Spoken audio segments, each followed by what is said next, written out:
दोस्तों 2008 में fox news की तरफ से ये बताया गया था कि अनिल अंबानी दुनिया के छठे अमीर लोगों में से एक थे 40+ मिलियन वर्थ के साथ। लेकिन सिर्फ 12 साल के अंदर उनके कंपनी की टोटल वैल्यू 1645 करोड़ रह गई, जो धीरे धीरे टाइम के साथ और गिरती गई। लेकिन अनिल अंबानी तो टेलीकॉम और फाइनेंशियल सर्विसेज जैसे पावरफुल एंड ग्रोइंग फील्ड में लीड कर रहे थे, फिर भी वो बैंकरप्ट कैसे हो गए? तो ऐसा इसलिए हुआ क्योंकि उन्होंने अपने पैसे को सही से मैनेज नहीं किया। कुछ गलत इन्वेस्टमेंट और कुछ गलत बिजनेस में पैसा लगाया जिन पर उनका नॉलेज और फोकस नहीं था। अपने ग्रोथ को ज़्यादा बढ़ाने के चक्कर में उन्होंने ऐसे जगह पैसा इन्वेस्ट किया जिससे उनका बिजनेस क्रैश हो गया। दोस्तों ये स्टोरी मैं आपको इसलिए बता रहा हूँ ताकि आप इस बात को समझें कि आपके पास कितना पैसा है या आपकी सैलरी कितनी आ रही है, इससे इतना फर्क नहीं पड़ता है। उससे ज़्यादा फर्क इस बात से पड़ता है कि आप अपने पैसे को कैसे मैनेज या इन्वेस्ट कर रहे हो। ऐसी ही एक और रियल स्टोरी है दोस्तों मिस्टर सुशील कुमार की, जिन्होंने 2011 में कौन बनेगा करोड़पति में 5 करोड़ रुपए जीते थे।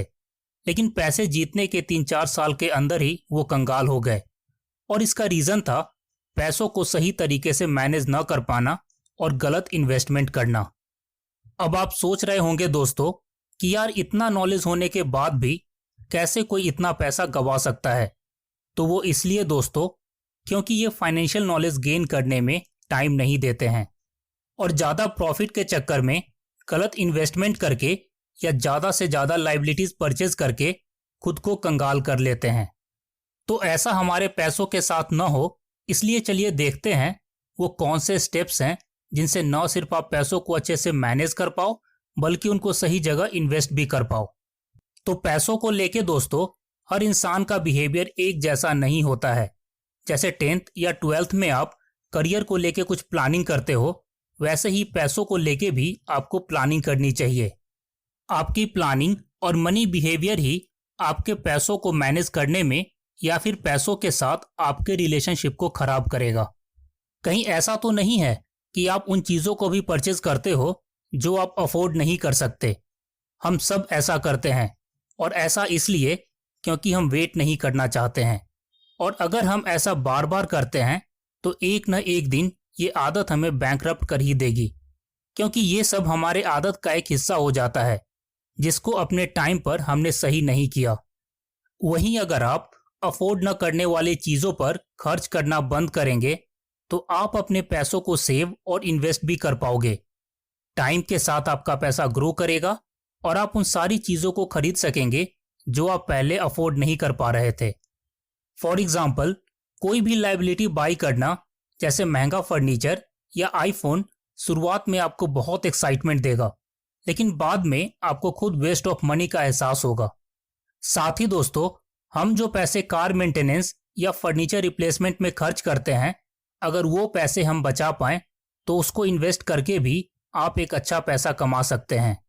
भले ही आपको लगे कि 500 या 1000 रुपए से क्या होता है, लेकिन यही सोच तो बदलनी है, क्योंकि यही छोटा छोटा अमाउंट आगे चल के जब आप कैलकुलेट करोगे तो वो नंबर आपको शॉकिंग जैसा लग सकता है।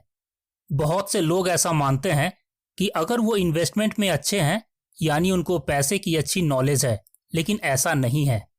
पैसे की अच्छी नॉलेज तभी मानी जा सकती है जब आपको ये भी पता हो कि पैसा कहाँ खर्च नहीं करना है या कहाँ पैसे बचाए जा सकते हैं। इसलिए अपना मंथली एक्सपेंस बनाएं और उसको फॉलो करें। शुरुआत में आपको ये फॉलो करना डिफिकल्ट लग सकता है, लेकिन एक बार जब आप अपने अननेसेसरी खर्चों को ट्रैक करने लगते हो तो आपके लिए अपने मंथली प्लान को फॉलो करना ईजी हो जाता है। मंथली एक्सपेंसेस ट्रैक करने का मतलब ये नहीं होता कि आप खुद को लिमिटेड कर रहे हो, बल्कि आप इसे ये भी समझ पाएंगे कि आपको कितना पैसा एग्जैक्टली महीने में कम पड़ रहे हैं, और अगर पैसे कम हैं तो कहाँ आप मैनेज करके महीने को आसानी से निकाल सकते हो। बजटिंग करने को आप 3 स्टेप्स में बांट सकते हो: बजटिंग, ट्रैकिंग और एनालाइजिंग, जो कि आपके मनी मैनेजमेंट को स्ट्रांग बनाती है। बजटिंग, जो मैंने आपको पहले के वीडियोस में भी बताया है कि आपके पास कितनी इनकम आई उसका लिस्ट बनाएं और उसके दूसरी ओर महीने में कितने खर्चे आए उसका लिस्ट बनाना स्टार्ट करें। फिर 2 से 3 महीने के बाद आप अपने खर्चों को ट्रैक करिए कि कहाँ आप पैसा बचा सकते थे, कहाँ आपने अननेसेसरी खर्च किया और कहाँ आपने लाइबिलिटीज लिया। उसके अकॉर्डिंग नेक्स्ट टाइम आप अपने मंथली बजट के प्लान को चेंज करिए और उन अननेसेसरी खर्चों को बंद कर दें।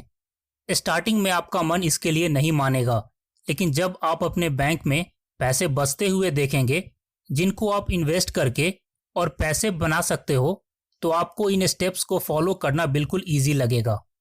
दोस्तों, कुछ लोग क्या करते हैं कि वो हर किसी से फाइनेंस की एडवाइस या टिप्स लेने लगते हैं, लेकिन ऐसा करना भी आपके लिए कई बार गलत हो जाता है।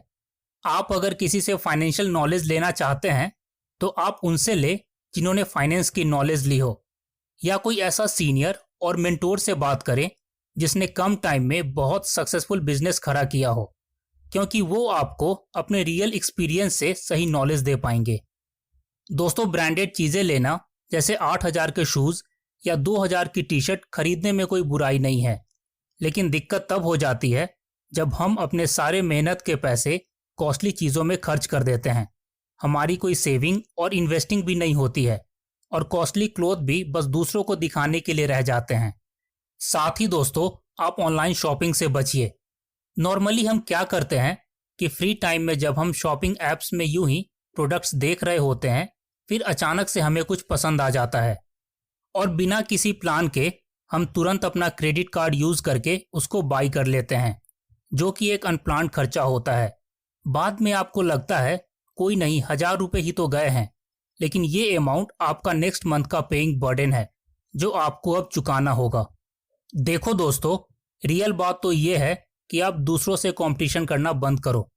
आपके फ्रेंड ने जो कार ली है या एक्सपेंसिव कैमरा लिया है, हो सकता है उसने वो लोन पर लिया हो, और अगर आप चाहो तो आप भी कार लोन पर ले सकते हो, लेकिन उसके लिए आपका फ्रेंड कितना इंटरेस्ट रेट और कितना पैसा बैंक को चुका रहा है ये आपको कोई नहीं बताएगा। आज आपको यंग एज के बहुत से मिलेनियर्स स्मॉल बिजनेस में दिख जाएंगे। तो दोस्तों, वो मिलेनियर सिर्फ इसलिए नहीं है क्योंकि उनके पास ग्रेट आइडिया था, वो इसलिए भी मिलेनियर्स हैं क्योंकि उनको पर्सनल फाइनेंस की नॉलेज है। तो दोस्तों, आप माने या ना माने, अगर आप पिज्ज़ा या स्मॉल पार्टी में 1,000 रुपये खर्च कर सकते हैं जिसमें कोई प्रॉब्लम भी नहीं है, वैसे ही अगर आप ठान लें तो आप 500 या 1,000 रुपये की मंथली इन्वेस्टमेंट भी कर पाएंगे, जो साल का 12,000 होता है।